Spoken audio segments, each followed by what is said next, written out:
वालेकुम जी, उम्मीद करते हैं सब ठीक होंगे।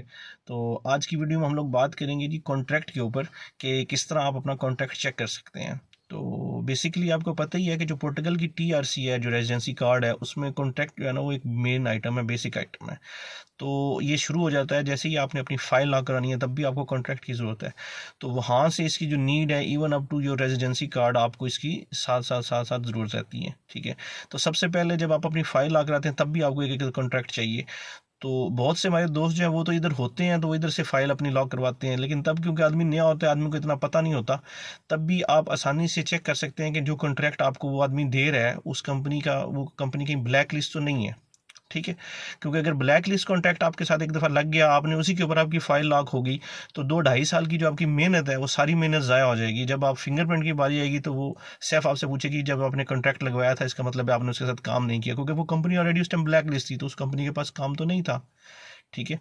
तो ये बहुत ही ज़रूरी है वीडियो है, इसमें आप सीखें, सिर्फ 1 मिनट के अंदर आप चेक कर सकते हैं कि आया जिस कंपनी के साथ आपका कॉन्ट्रैक्ट लग रहा है या आप करवा रहे हैं वो कंपनी वैलिड है, उसके कोई प्रॉब्लम तो नहीं है, और उस कंपनी का टर्नओवर कितना है। अगर तो कोई छोटी कंपनी है तो बहुत ज़्यादा कॉन्ट्रैक्ट तो नहीं है उसके साथ लगे हुए, ठीक है।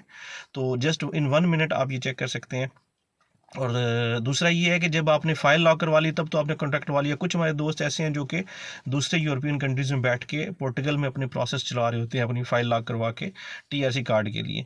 तो उनके लिए भी बहुत ही फ़ायदेमंद है, क्योंकि आपने अक्सर औकात आप कॉन्ट्रैक्ट ख़रीद रहे होते हैं। तो जब आप कॉन्ट्रैक्ट ख़रीदते हैं तो आप ये चेक कर लें कि आया जिस कंपनी का मैं कॉन्ट्रैक्ट ख़रीद रहा हूँ और उसमें उस बंदे को महीने के महीने टैक्स भेज रहा हूँ और वो मेरा टैक्स डाल रहा है, कि वाकई में वो कंपनी ब्लैक लिस्ट तो नहीं है।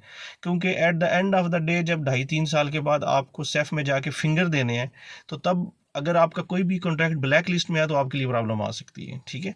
तो बहुत ही आसान तरीकाकार है। इवन आप किसी भी कंट्री में बैठे हुए हैं, आप फ्रांस में हैं, जर्मनी में हैं, या किसी भी और कंट्री में, इवन पाकिस्तान में भी बैठे हुए आप चेक कर सकते हैं कि आया जिस कंपनी का वर्क कॉन्ट्रैक्ट आपके पास है वो लीगल है, इलीगल है, उसकी कितनी कैपिटल वैल्यू है, और कि उसकी लोकेशन क्या है, उसका एड्रेस क्या है, और इवन उसका जो मालिक होता है, जिसको इधर लोकल ज़ुबान में पतरून कहते हैं, पतरून का जो निफ नंबर है वो भी उधर साथ में शो हो जाता है।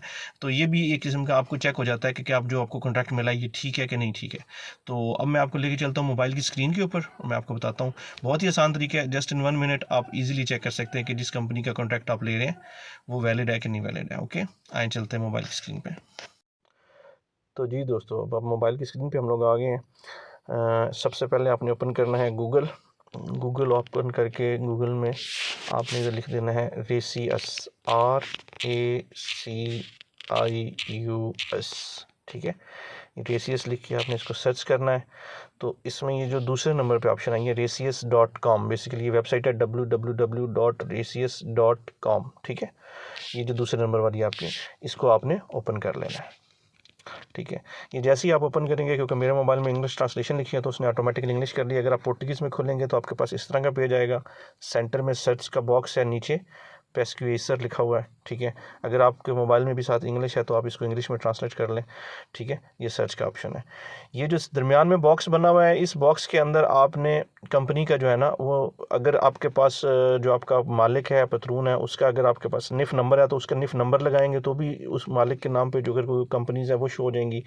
या अगर सिंपल आप अपनी कंपनी का नाम लिख देंगे तो भी आपका जो है वो पूरी डिटेल निकल आएगी, ठीक है। तो ज़रूरी नहीं है कि कॉन्ट्रैक्ट आपको ही मिला हो। अगर आप किसी कंपनी में कॉन्ट्रैक्ट लगाना चाह रहे हैं, आपका दिल करे कि मैं इसके साथ कॉन्ट्रैक्ट लगा रहा हूँ, आप पहले उसको चेक कर लें कि आके वाकई ये कंपनी जो है वो ठीक है, लीगल है, ब्लैक लिस्ट तो नहीं है, कोई प्रॉब्लम तो नहीं है, उसके बाद उसके साथ कॉन्ट्रैक्ट लगाएं, ठीक है। तो इधर अगर फ़र्ज़ करें, मैं आपको एग्जांपल के तौर पे मैं अपनी कंपनी का लिख देता हूँ, फाचा एम्पर, ठीक है। ये मेरी कंपनी है। जैसे मैं इधर सर्च करूँगा तो ये मुझे इस टाइम बता रहा है कि इस टाइम जो है 2 रिज़ल्ट है फाचा एम्पर के साथ। ये जो पहली वाली है ये मेरी कंपनी है फाचा एम्पर लिमिटेड। इसको मैं जैसे ही क्लिक करता हूँ तो ये देखें, इसकी सारी वो डिटेल उसने देना शुरू कर दी है, ठीक है। कि ये इसका सबसे ऊपर पहले ब्लॉक में जो है इसका एड्रेस लिखा हुआ है कि फिगुरा दी फोज में ये कंपनी रजिस्टर्ड है कोइम्ब्रा में, ठीक है। नीचे उसकी शेयर कैपिटल वैल्यू भी मुझे दे रहा है कि ये 110,000 यूरोज़ की जो है वो इसका शेयर कैपिटल है इसका। और नीचे उसकी एक्टिविटी बता रहा है कि ये कंपनी क्या काम करती है, पेंटिंग और ग्लेजिंग, ठीक है। उसके नीचे अबाउट द कंपनी में वो बताता है कि ये कितनी पुरानी कंपनी है और क्या इसकी डिटेल्स हैं सारी, ठीक है। तो ये सारी चीज़ चेक कर सकते हैं आप इजीली। नीचे मज़ीद अगर इस कंपनी ने ब्लैक लिस्ट है या कुछ भी है तो वो भी नीचे डिटेल इसके साथ शो होती है। तो इधर से आप बहुत ही आसानी के साथ चेक कर सकते हैं। देखिए आपका जो कंपनी का जो मालिक है उसका निफ नंबर भी शो हो रहा है। तो बहुत ही आसानी से आप अपनी सारी डिटेल कंपनी की इधर से चेक कर सकते हैं। तो काइंडली जब भी अब कभी आप कॉन्ट्रैक्ट लगवाएं तो पहले उसकी डिटेल को इधर से चेक कर लें और उसके बाद अपना कॉन्ट्रैक्ट लगवाएं। उम्मीद करता हूँ जी आपको वीडियो पसंद आई होगी। काइंडली चैनल को सब्सक्राइब कीजिए, वीडियो को लाइक कीजिए और मज़ीद अपने दोस्तों को वीडियो फॉरवर्ड कीजिए। अपना ख्याल रखिएगा। शुक्रिया।